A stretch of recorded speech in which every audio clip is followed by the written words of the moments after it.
Hello दोस्तों, इस video में हम 20 बहुत ही महत्वपूर्ण क्वेश्चन देखेंगे जिसमें मैक्सिमम क्वेश्चन जो है वो आपके साइंस के होंगे, कुछ क्वेश्चन जो है आपका ज्योग्राफी से होगा। तो चलिए स्टार्ट करते हैं। लक्ष्य तो हर हाल में पाना है। सबसे ऊंचा बादल का नाम क्या है? एनसीईआरटी से लिया गया है। सबसे ऊंचा बादल जो है दोस्तों साइरस कहलाता है, जो कि 8 किलोमीटर से 12 किलोमीटर के मतलब हाइट पे होता है और ये पंखों के जैसा होता है। जो कॉटन की तरह होता है उसको क्या बोलते हैं? क्यूमुलस। तो सबसे ऊपर हो गया साइरस, उसके नीचे हो गया क्यूमुलस, उसके नीचे हो गया स्ट्रेटस और फिर निम्बस। जो हम लोग को काला बादल दिखता है वो कौन सा होता है? निम्बस होता है दोस्तों। तो ये एनसीईआरटी से लिया गया है, बहुत बहुत इंपॉर्टेंट है दोस्तों। दूसरा क्वेश्चन भी बहुत इंपॉर्टेंट है। जो ट्रॉपिकल ग्रासलैंड है, ठीक है, उसको हम क्या बोलते हैं? Savanna grassland. अब जो अफ्रीका में मिलता है उसको वेल्ड बोलते हैं, जो साउथ अमेरिका में मिलता है उसको लेलानोस बोलते हैं, जो ब्राजील में उसको काम्पोज बोलते हैं, ठीक है। जो ह्यूमन आई है वो कितना मतलब वेवलेंथ डिटेक्ट कर सकती है? कहने का मतलब कि जो विजिबल लाइट है उसका जो है क्या है वेवलेंथ का रेशियो 380 से 700 नैनोमीटर जो है, इतना हम देख सकते हैं। ये सीधे क्वेश्चन पूछा जा सकता है कि बताइए कि जो विजिबल लाइट है वो उसका मतलब क्या रेंज है वेवलेंथ का? तो 380 से 700 नैनोमीटर।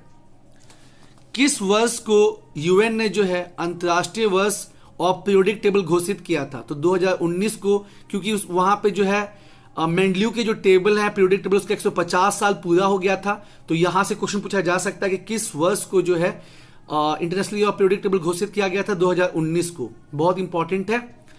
जैसे ट्रॉपिकल ग्रासलैंड को सवाना कहते हैं, वैसे जो टेम्परेट ग्रासलैंड है रशिया और सेंट्रल एशिया कंट्रीज में उसको क्या बोलते हैं? स्टेपीज बोलते हैं। और यहाँ पे बहुत ज्यादा, ठीक है, गेहूं और मतलब बाकी क्रॉप्स की खेती होती है, तो उसको bread basket of the world भी बोलते हैं, ठीक है। स्टेपीज, ट्रॉपिकल को सवाना बोला, टेम्परेट को स्टेपीज बोला। और ये देखिए अब साइंस के क्वेश्चन स्टार्ट हो गया। मिल्क में कौन सा एसिड पाया जाता है? Lactic acid. विनेगर में एसिटिक एसिड। लेमन, ये तो बहुत कॉमन आप सब जानते होंगे, सिट्रिक एसिड। बटर में ब्यूट्रिक एसिड। ग्रेप्स में टाटारिक एसिड। और दोस्तों जो टाटारिक एसिड है इसका यूज होता है मैन्युफैक्चरिंग ऑफ बेकिंग पाउडर में, बहुत इंपॉर्टेंट है। Milk lactic acid, vinegar acetic acid, lemon citric acid, butter butyric acid, grapes tartaric acid. कौन सा लाइट है जो कि बहुत इफेक्टिव होता है फोटोसिंथेसिस में? तो आपका है रेड। जो पौधे होते हैं वो रेड और ब्लू को बहुत ज्यादा ऑब्जर्व करते हैं, इसलिए फोटोसिंथेसिस बहुत ज्यादा होता है इसका। किसने जो है नैनो टेक्नोलॉजी जो टर्म दिया था? तो नोरियो टानीगुच्ची, इन्होंने इस टर्म को दिया था। आइए एक बार फिर से देख ले। सबसे ऊंचा बादल का नाम क्या है? तो साइरस, ठीक है, जो कि 8 किलोमीटर से 12 किलोमीटर के हाइट पे पाया जाता है। फेदरी अपीयरेंस होता है। उसके नीचे कौन सा होता है? क्यूमुलस। पूछेगा कौन सा बादल होता है जो कि कॉटन उल जैसा दिखता है? तो क्यूमुलस, 4 किलोमीटर से 7 किलोमीटर। स्ट्रेटस जो होता है सीड की तरह, और जो काले काले बादल दिखते हैं उसका नाम क्या है? निम्बस। यहां पे दोस्तों आपको यह भी जानना है कि जैसे गर्मी बढ़ने पे, ठीक है, मानसून की बात नहीं कर रहा हूं, जैसे पृथ्वी अगर बहुत गर्म होगी और तब मान लीजिए सेकंड हाफ में बारिश होती है तो उसको क्या बोलते हैं? Convectional rainfall.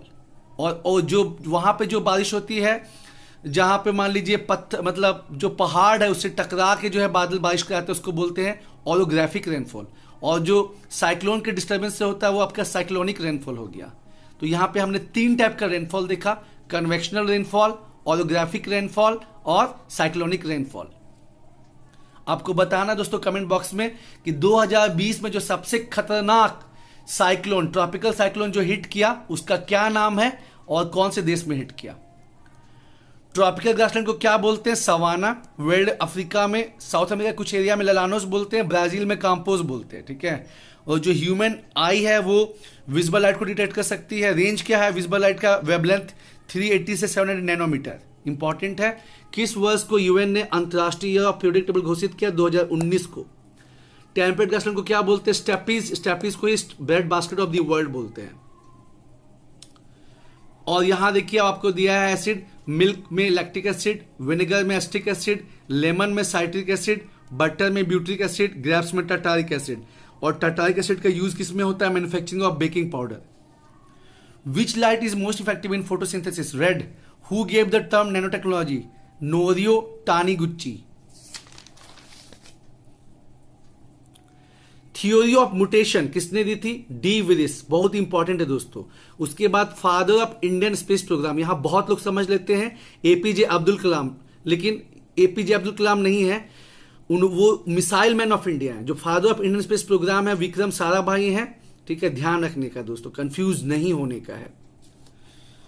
इसरो का जो गठन है इन्हीं के नेतृत्व में हुआ था।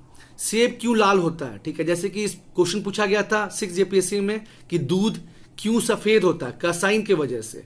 ठीक है, तो सेब क्यों लाल होता है? एंथोसाइनाइन की वजह से।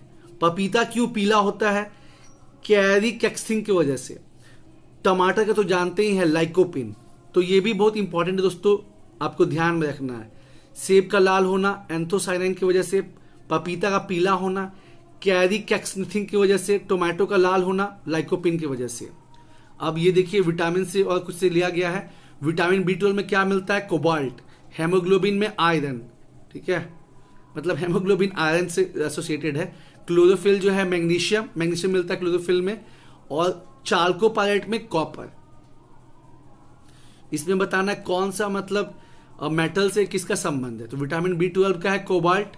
ठीक है, हेमोग्लोबिन का है आयरन, क्लोरोफिल का मैग्नीशियम, चाल्कोपाइलेट कॉपर। गैस्ट्रिक जूस, ये क्वेश्चन जो है एनसीईआरटी से उठाया है। गैस्ट्रिक जूस में क्या क्या होता है दोस्तों? पेप्सिन होता है प्रोटीन को तोड़ने के लिए, लाइपेज होता है फैट के लिए, और रेनिन होता है जो कि बच्चों को दूध पिए मतलब दूध को पचाने में मदद करता है। क्वेश्चन में पूछता है कि वो कौन सा एंजाइम है जो कि दूध को पचाने में मदद करता है, तो रेनिन है बच्चों में। ठीक है, तो गैस्ट्रिक जूस में क्या क्या आ गया? पेप्सिन, लाइपेज और रेनिन। दोस्तों डाइजेस्टिव सिस्टम बहुत बहुत इंपॉर्टेंट है। अब देखिए एक ऐसा क्वेश्चन जिसमें बहुत ज्यादा कंफ्यूजन होता है, लेकिन आपको ध्यान देना है। ठीक है, यहां देखिए हमने आपको दिखाया यहां पे क्या एनर्जी जो है इसमें मैक्सिमम किसकी रहती है? गामा रेज की। ठीक है, उसके बाद एक्सरेज, उसके बाद अल्ट्रावायलेट रेज, इस पे फोकस कीजिए। उसके बाद विजिबल, उसके बाद इंफ्रारेड, उसके बाद माइक्रोवेव्स और रेडियोवेव्स का सबसे कम। ठीक है, एनर्जी जो है और फ्रीक्वेंसी का जो है मतलब ऐसा संबंध रहता है, और जो आपका मतलब वेवलेंथ के साथ इसका इनवर्स रिलेशन होता है। ठीक है, एनर्जी और फ्रीक्वेंसी का इनवर्स रिलेशन होता है, ये बहुत इंपॉर्टेंट है। तो पूछ लिया कि बताइए इसमें से किसका सबसे ज्यादा एनर्जी? आपको ऑप्शन दे देगा gamma rays, X rays, ultraviolet, infrared. और इसमें मुझे बहुत ज्यादा कंफ्यूजन पहले होता था दोस्तों, मैं ऐसे क्वेश्चन नहीं बना पाता था, लेकिन जब से मुझे ये समझ में आया है, ये वाला जो है आइंस्टाइन का इक्वेशन जो है, ठीक है, कि ई जो है मतलब वेवलेंथ से इनवर्स रिलेशन है, एनर्जी बढ़ेगा तो वेवलेंथ घटेगा, तब से मतलब क्लैरिटी आई है।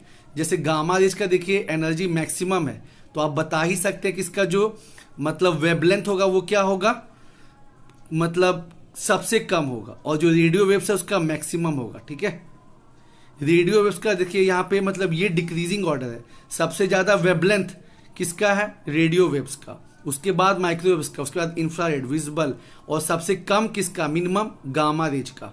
ठीक है, तो ये दोस्तों आपको ध्यान रखना है, क्योंकि जैसे मैंने बताया कि एनर्जी में और वेवलेंथ में इनवर्स रिलेशन होता है, तो एनर्जी किसका सबसे कम होगा? रेडियो वेव्स का। कंफ्यूज नहीं होना दोस्तों। ठीक है, आप यही बना लेंगे तो आपको वेवलेंथ समझ में आ जाएगा, क्योंकि एनर्जी का उल्टा वेवलेंथ हो जाएगा। गामा रेज का देखिए यहाँ पे मैक्सिमम एनर्जी है ना, तो इसका जो वेवलेंथ होगा वो सबसे कम होगा। फिर गामा रेज के बाद एक्स रेज, फिर अल्ट्रावायलेट, यहाँ विजिबल हो गया, मतलब 3 विजिबल के नीचे और 3 जो है विजिबल के ऊपर। तो एक ऐसा आप डायग्राम बना लेंगे तो आपको ध्यान आ जाएगा, गामा एक्सरे GXU, फिर विजिबल हो गया आपका, और IMR। तो सबसे कम एनर्जी किसका? रेडियो वेव का, फिर माइक्रोवेव, फिर इंफ्रारेड, मतलब बढ़ रहा है। ठीक है, ये इंक्रीजिंग ऑर्डर है। ठीक है, और वही वेवलेंथ पूछ लेगा। ठीक है, तो वेवलेंथ जो है मैक्सिमम किसका? रेडियो वेव्स का, फिर यहां से घटते जा रहा है वेवलेंथ, और सबसे कम किसका? गामा रेज का जो वेवलेंथ है वो सबसे कम है। ये ध्यान रखिएगा, क्योंकि एनर्जी और जो वेवलेंथ है उसमें मतलब रिवर्स रिलेशनशिप है। तो अगर आप एक भी ध्यान रखिएगा तो आपको मतलब फिर दूसरा बनाने में आसानी होगा।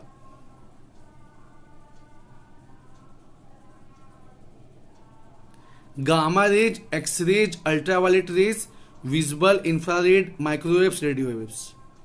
फिर से देख लेते हैं। थ्योरी ऑफ म्यूटेशन, डी वरिस। इसके अलावा हमने आपको क्या बताया कि थ्योरी ऑफ इवोल्यूशन किसने दिया था? डार्विन ने। लेकिन समझाया किसने था? लामार्क ने। ठीक है। उसके बाद जो है लॉ ऑफ इनहेरिटेंस किसने दिया? मेंडल साहब ने। यहां पे father of Indian space programme Vikram Sarabhai. और मिसाइल प्रोग्राम पूछेगा तब एपीजे अब्दुल कलाम होंगे। ठीक है। लेकिन इंडियन स्पेस प्रोग्राम पूछेगा तो विक्रम साराभाई। और एटॉमिक पूछेगा, फादर ऑफ एटॉमिक वाला जो इंडिया का पूछेगा तो फिर होमी जे भाभा। ठीक है, होमी जे भाभा। सेब का लाल होना एंथोसाइनिन, पपीता का पीला होना कैरिकैक्सनेथिन, टोमेटो का लाल होना lycopene. Vitamin B12 cobalt, haemoglobin, iron, chlorophyll, magnesium, chalcopyrite, copper. Gastric juice में क्या क्या होता है? पेप्सिन, लाइपेज और रेनिन। छोटे बच्चों को दूध पचाने में कौन मदद करता है? रेनिन।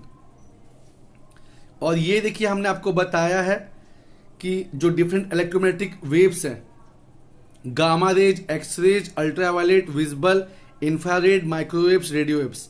एनर्जी किसका सबसे मैक्सिमम है? गामा रेज का। उससे कम एक्स रेज का, उससे कम ultraviolet, visible, infrared, microwaves, radio waves. ये मिनिमम हो गया। और एनर्जी और वेवलेंथ का संबंध जो होता है इनवर्स होता है। मतलब जहां एनर्जी सबसे ज्यादा होगी वहां पे वेवलेंथ सबसे कम होगा, और जहां एनर्जी सबसे मतलब कम होगी वहां पे जो वेवलेंथ है वो मैक्सिमम होगा। ठीक है, ध्यान रखिएगा।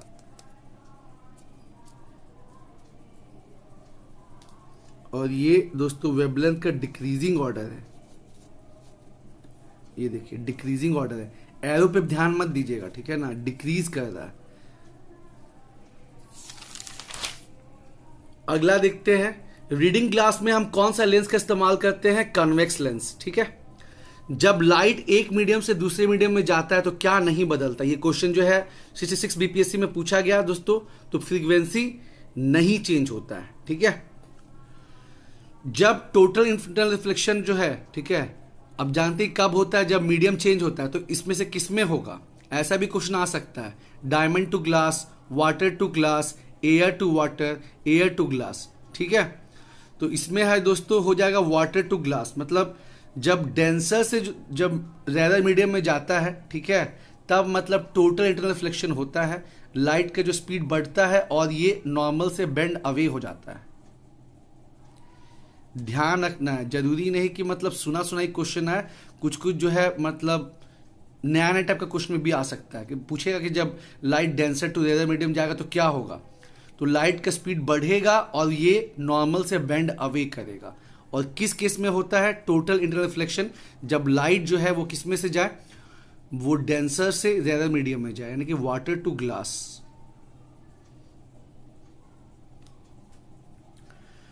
अब एक ये बहुत अच्छा क्वेश्चन है, हु अमॉन्ग द फॉलोइंग, इसमें से कौन है जो कि एंटिसिपेट किए थे कि हर चीज जो है वो पृथ्वी की तरफ ग्रेविटेशन के पुल की वजह से मतलब पृथ्वी की तरफ आ रही है? ऑप्शन में आपका आर्यभट्ट है, वराहमिहिर है, बुद्धगुप्त है और ब्रह्मगुप्त है। अगर आप नहीं पढ़े हुए हैं तो फिर मतलब तुक्का भी नहीं मार पाएंगे। इसका सही जवाब हो जाएगा ब्रह्मगुप्त। अगला क्वेश्चन देखते हैं कि जो एयर बबल आपने देखा ही है कि वो मतलब उसमें एक अलग टाइप का साइन होता है, तो वो किस तरह बिहेव करता है? वो बिहेव करता है कनकेव लेंस की तरह। ठीक है, या डाइवर्जेंट लेंस की तरह। अब देखिए ये क्वेश्चन भी जो है दोस्तों पूछा गया था 65 बीपीएससी में। बहुत अच्छा क्वेश्चन है। Wavelength of red light is less than violet light. जो रेड का मतलब होता है वेवलेंथ वो कम होता है वायलेट से। Wavelength of red light is more than violet light. जो रेड का वेवलेंथ होता है वायलेट से ज्यादा होता है। ठीक है। उसके बाद पूछा है wavelength of violet light is more than green light. जो वायलेट लाइट का जो वेवलेंथ होता है ग्रीन से ज्यादा होता है। या wavelength of violet light is more than yellow light. या वेवलेंथ जो है ये येलो से मतलब ज्यादा होता है। तो जैसे मैंने बताया कि एनर्जी और वेवलेंथ का जो है रिलेशन ये है, तो आपको पता ही है विबग्योर। ठीक है, violet, indigo, blue, green, yellow, orange और ये आपका रेड। तो ये देखिए मैंने आपको दिखाया है सबसे कम जो है, सबसे कम वेवलेंथ किसका है, वायलेट का, ठीक है, और सबसे ज्यादा किसका है, रेड का। ध्यान रखना दोस्तों, आपको ये बहुत बहुत इंपॉर्टेंट है और इसके बेसिस पे आप आसानी से इस क्वेश्चन का जवाब दे सकते हैं। पहले में बोला है कि रेड का जो है वायलेट से ज़्यादा है, दूसरे में बोला है रेड का वायलेट से ज़्यादा है, मतलब पहले में बोला है रेड का वायलेट से कम है, दूसरे में बोला है ज़्यादा है, वायलेट का ग्रीन से ज़्यादा है, वायलेट का येलो से ज़्यादा है। तो आप देख ही रहे हैं कि वायलेट का सबसे कम है, समझ ही सकते क्या इसका आंसर होगा। और वेवलेंथ और एनर्जी का जो रिलेशन होता है इनवर्स का होता है, मतलब रेड का सबसे ज़्यादा वेवलेंथ तो है लेकिन एनर्जी सबसे कम होगा और वायलेट का सबसे मैक्सिमम होगा। नॉर्मल हियरिंग रेंज क्या है, 20 हर्ज से 20 हर्ज, 20 हर्ज से 20,000 हर्ज, और जो 20,000 से कम होता है उसको इंफ्रासोनिक, और जो 20,000 से ज़्यादा होता है उसको अल्ट्रासोनिक। डेसिबल अगर पूछेगा, साउंड इंटेंसिटी डेसिबल में मेजर करते हैं, तो 85 डेसिबल से ज़्यादा जो है फिर नॉइज पोल्यूशन में काउंट होता है। फिर से देख लेते हैं। रीडिंग ग्लास के लिए क्या इस्तेमाल होता है दोस्तों, कन्वेक्स लेंस। जब लाइट एक मीडियम से दूसरे मीडियम में जाता है तो क्या नहीं बदलता है, फ्रीक्वेंसी। टोटल इंटरनल रिफ्लेक्शन कब होता है, जब लाइट जो है डेंसर से रेयर मीडियम में जाता है, यानी कि यहाँ पे हो जाएगा वाटर टू ग्लास। और क्या होता है जब लाइट डेंसर से रेयर में जाता है, तो लाइट की स्पीड बढ़ जाती है और ये नॉर्मल से बेंड अवे हो जाता है। इसमें से कौन साइंटिस्ट हैं जिन्होंने न्यूटन की तरह, मतलब न्यूटन को ऐसे एंटिसिपेट किया था कि हर चीज जो है अर्थ के ग्रेविटेशन की तरफ उसकी तरफ आती है, तो ब्रह्मगुप्त। जो एक एयर बबल है वो पानी के अंदर कैसा बिहेव करेगा, कनकेव लेंस या डाइवर्जेंट लेंस की तरह। उसके बाद यहाँ पे 4 स्टेटमेंट दिया था, आपको बताना कौन सा सही है। जो वेवलेंथ होता है रेड लाइट का वो वायलेट से कम होता है। दूसरा में बताया कि जो रेड लाइट का वेवलेंथ होता है वायलेट से ज़्यादा होता है। तीसरा में बताया कि जो वायलेट है उसका मतलब वेवलेंथ से ग्रीन लाइट से ज़्यादा होता है, और वेवलेंथ जो है वायलेट का वो येलो से ज़्यादा होता है। तो जब मैंने ये मतलब नहीं पढ़ा था इस टॉपिक को, तो मुझे ये इतना मतलब भारी क्वेश्चन लगता था, लेकिन जब मैं ये जान गया कि अरे भाई साहब यही है, वायलेट का जो है सबसे कम वेवलेंथ होता है, और जैसे हम वायलेट से जो है रेड की तरफ बढ़ते जाएंगे, मतलब वेवलेंथ बढ़ते जाएगा और रेड पे मैक्सिमम आ जाएगा। तो जैसे ही मैंने इसको जाना तो हम सोचे अरे यार क्या इजी क्वेश्चन छूट गया। वही होता है दोस्त कि जब हम किसी चीज़ को नहीं जानते हैं तो हमको वो पहाड़ लगता है, लेकिन जब उसका कंसेप्ट जान जाइए फिर वो तो मतलब। क्वेश्चन नंबर 14 बहुत इंपॉर्टेंट है। जो नॉर्मल हियरिंग रेंज है ह्यूमन बीइंग की वो कितनी है, 20 हर्ज से 20,000 हर्ज। इंफ्रासोनिक में कितनी है, 20 हर्ज से कम, और अल्ट्रासोनिक में 20,000 हर्ज से ज़्यादा। और अगर डेसिबल में बात करें तो 85 डेसिबल से ऊपर जो है वो मतलब नॉइज पोल्यूशन में काउंट होता है। अब यहाँ कुछ हिस्ट्री के क्वेश्चन भी इंक्लूड किए हैं। सुदर्शन झील जिसको बनवाया किसने था दोस्तों, चंद्रगुप्त मौर्य ने। अक्सर पूछता है कि इसकी रिपेयरिंग किसने करवाई थी, रुद्रदमन ने। और जूनागढ़ अभिलेख में इसका जिक्र मिलता है दोस्तों। सुदर्शन झील इसको बनवाया किसने था, चंद्रगुप्त मौर्य ने, और रिपेयरिंग किसने की, रुद्रदमन ने। सयादवाद जो है ये फंडामेंटल बेसिस है किस धर्म का, जैनिज्म का। दोस्तों एक क्वेश्चन पूछा था 66 बीपीएससी में, त्रिरत्न उसमें दे दिया था, सम्यक विचार, राइट एक्शन, राइट फैक्ट, ये सब दे दिया था, और मैं मतलब थोड़ा जल्दबाजी में जो है उसको बुद्धिज्म टिक कर दिया था। दोस्तों आपसे यही रिक्वेस्ट है कि क्वेश्चन को आराम से पढ़िए और हड़बड़ी में कभी भी आंसर मत कीजिए, ठीक है, हड़बड़ा के कभी जवाब मत दीजिए दोस्तों। उसके बाद जो है दूसरा क्वेश्चन है सुतविभिंगा खंडका परिवार, ये जो है इसका संबंध किससे है, तो ये सब जो है विनय पिटक के पार्ट है, ठीक है। आपने देखा था कि 6 जेपीएससी में क्या हुआ था, अभिधम पिटक के पार्ट पूछे गए थे, तो इसीलिए मैंने तैयार कर लिया है विनय पिटक से और सूत पिटक से भी। तो पूछा जा सकता है कि सूत विभंग खंडक परिवार ये जो है इसका संबंध किससे है, विनय पिटक से है।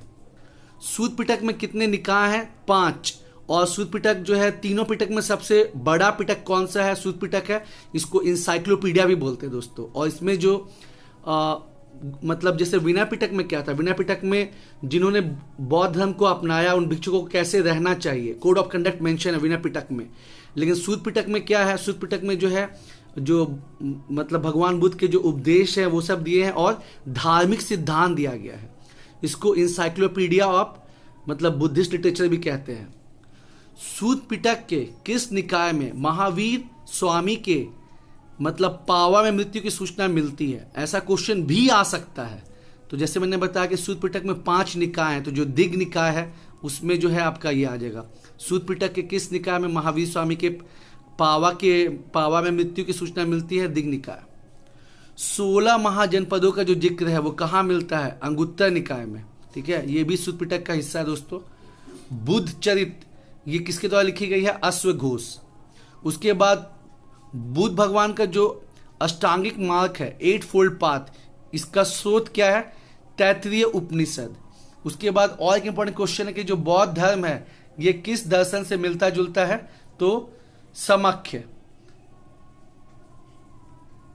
फिर से देख ले, जो रुद्र दमन है इन्होंने सुदर्शन झील का जो है रिपेयरिंग करवाया था, जिसका जिक्र कहां पे मिलता है, जूनागढ़ अभिलेख में। सुदर्शन झील बनवाया किसने था, सुदर्शन झील बनवाया था आपका चंद्रगुप्त मौर्य ने। सयादवाद जो है ये फंडामेंटल बेसिस है किस धर्म का, जैनिज्म का। सुत्त विभंगा, खंडक और परिवार जो एक संबंध किससे है, विनय पिटक से। सूत पिटक में कितने निकाय हैं, 5, और इसको क्या बोलते हैं, इंसाइक्लोपीडिया भी बोलते हैं। सूत पिटक के किस निकाय में महावीर स्वामी के पावा में मृत्यु की सूचना मिलती है, दिग् निकाय। एक क्वेश्चन दोस्तों और बनता है कि भगवान बुद्ध का जो है वो मतलब डेथ कहाँ पे हुआ था, कुशीनगर में। और कुशीनगर जो है वो किस महाजनपद में पड़ता है, तो मल की राजधानी है। 16 महाजनपद हैं दोस्तों, उसमें से मल की राजधानी है। 16 महाजनपदों का जिक्र कहाँ मिलता है, अंगुत्तर निकाय में। ठीक है, बुद्ध चरित किसने लिखा था, अश्वघोष ने। इस ऐसे क्वेश्चन पूछता है कि जो भगवान बुद्ध है मतलब जो बुद्ध है उनको भगवान का दर्जा जो है वो किसके पीरियड में मिला, तो कुषाण के समय में, कनिष्क के काल में। और उसी समय से जो है भगवान बुद्ध की जो है खड़ी प्रतिमा, उसके पहले बैठी प्रतिमा बनती थी, खड़ी प्रतिमा जो है बनने लगी। बुद्ध के जो अष्टांगिक मार्ग है इनका स्रोत क्या है, तैत्तिरीय उपनिषद। बौद्ध धर्म किस दर्शन से मिलता जुलता है, सामख्य। रूबी और सफारी का केमिकल नेम क्या है, एल्युमिनियम ऑक्साइड। ठीक है, उसके बाद अंटार्कटिका पे जो है 3 रिसर्च सेंटर है, स्टेशन है, मतलब दक्षिण गंगोत्री, मैत्री और भारती। भारत के 3 रिसर्च स्टेशन हैं अंटार्कटिका पे। क्वेश्चन पूछ ले कि दक्षिण गंगोत्री क्या है, तो ध्यान रखना है कि रिसर्च स्टेशन है। सबसे पहला दक्षिण गंगोत्री, फिर मैत्री, फिर भारती। उसके बाद टोटल अभी कितने एलिमेंट नोन है, 118। तो जो 118वां एलिमेंट है उसका क्या नाम है, ओगानेशन, ओजी। और भारत अपना जो है लिगो ऑब्जर्वेटरी कहां बना रहा है, हिंगोली, महाराष्ट्र में। बहुत इंपॉर्टेंट है।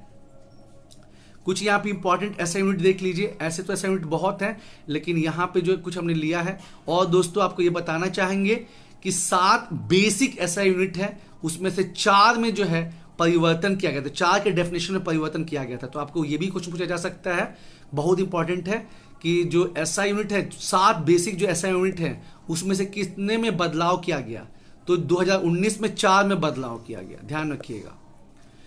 अब यहां कुछ ऐसा यूनिट देख लीजिए, ल्यूमिनस इंटेंसिटी का कैंडेला होता है, इलेक्ट्रिकल कंडक्टेंस का सीमेंस होता है, मैग्नेटिक फ्लक्स डेंसिटी का टेस्ला होता है, इंपल्स का न्यूटन सेकंड होता है। और भी है दोस्तों लेकिन हम यहाँ पे इस वीडियो में ले नहीं पाए, लेकिन आपको देखना जरूरी है, यहां से भी क्वेश्चन मतलब बनता ही बनता है। फिर इंपॉर्टेंट लॉज आपको देखने हैं, जैसे पानी वाला संबंधित हो जाएगा तो आर्किमिडीज प्रिंसिपल हो जाएगा। फिर प्लैनेट से पूछ लेगा कि वो कौन सा लॉ है जो कि प्लैनेटरी मोशन से डील करता है, तो कैपलर्स लॉ हो जाएगा। वो कौन सा प्रिंसिपल है जो कि रॉकेट पे काम करता है, तो न्यूटन का 3rd लॉ ऑफ मोशन हो जाएगा। तो ये सब चीजें दोस्तों आपको ध्यान में रखनी है। फिर यहां जो है ईश्वर के कुछ स्पेशल सेंटर है जो कि नॉर्मली पता नहीं रहता है। ठीक है, हम लोग को जो है जनरली श्रीहरिकोटा ही पता है, आंध्र प्रदेश वाला, लेकिन इसके अलावा भी बहुत सेंटर है। ठीक है, और आपको कमेंट बॉक्स में बताना है कि भारत अपना जो स्पेस सेंटर है, मतलब स्पेस लॉन्च पैड है दूसरा, वो कहाँ बना रहा है। पहला तो श्रीहरिकोटा में है, इसके अलावा देखिए क्या क्या है। विक्रम साराभाई स्पेस सेंटर, ये त्रिवेंद्रम केरला में है। युवा राव सैटेलाइट सेंटर, ये कहाँ पे है? बेंगलुरु में है। नेशनल रिमोट सेंसिंग सेंटर जो है ये हैदराबाद में है। Indian institute of remote sensing जो है ये देहरादून में है। और APJ Abdul Kalam launch complex जो है ये उड़ीसा में है, जो व्हीलर आइलैंड जो है उसका नाम बदल के मतलब चेंज करके ये रख दिया गया है। तो ये बहुत बहुत इंपॉर्टेंट है। विक्रम साराभाई फादर ऑफ मतलब Indian space programme. Vikram Sarabhai space station Trivandrum Kerala में। युवा राव सैटेलाइट सेंटर बेंगलुरु में। National remote sensing centre Hyderabad में। Indian institute of remote sensing Dehradun में। APJ Abdul Kalam launch complex Orissa में।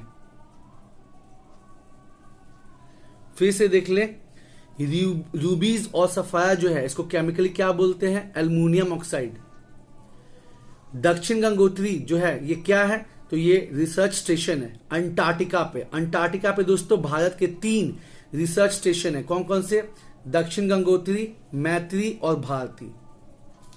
अभी तक कितने एलिमेंट नोन है? 118। 118वां एलिमेंट कौन सा है? ओगानेशन ओजी। और जैसा दोस्तों मैंने आपको बताया कि 2019 में मेंडलीव पीरियोडिक टेबल के 150 साल पूरे हो गए थे। इस वजह से यूएन ने जो आपका 2019 है उसको international year of periodic table घोषित किया। भारत अपना जो है लिगो ऑब्जर्वेटरी कहाँ बना रहा है? हिंगोली महाराष्ट्र में। बहुत इंपॉर्टेंट है। भारत जो है शुक्रयान मतलब मार्स मिशन वीनस मिशन कब भेजेगा? 2023 में। और जो आपका ये गगनयान है मतलब आदित्य मिशन, गगनयान नहीं, आदित्य मिशन मतलब जो सूरज का स्टडी करने के लिए आदित्य 1, वो कब भेजेगा? दिसंबर 2021। ठीक है। और यहां हमने कुछ इंपॉर्टेंट ऐसा यूनिट लिया है। ल्यूमिनस इंटेंसिटी का हो गया कैंडेला। इलेक्ट्रिकल कंडक्टेंस का हो गया सीमेंस। मैग्नेटिक फ्लक्स डेंसिटी का हो गया टेस्ला। इंपल्स का हो गया न्यूटन सेकेंड। वो कौन सा लॉ है जो कि प्लैनेटरी मोशन से डील करता है? कैप्लस लॉ।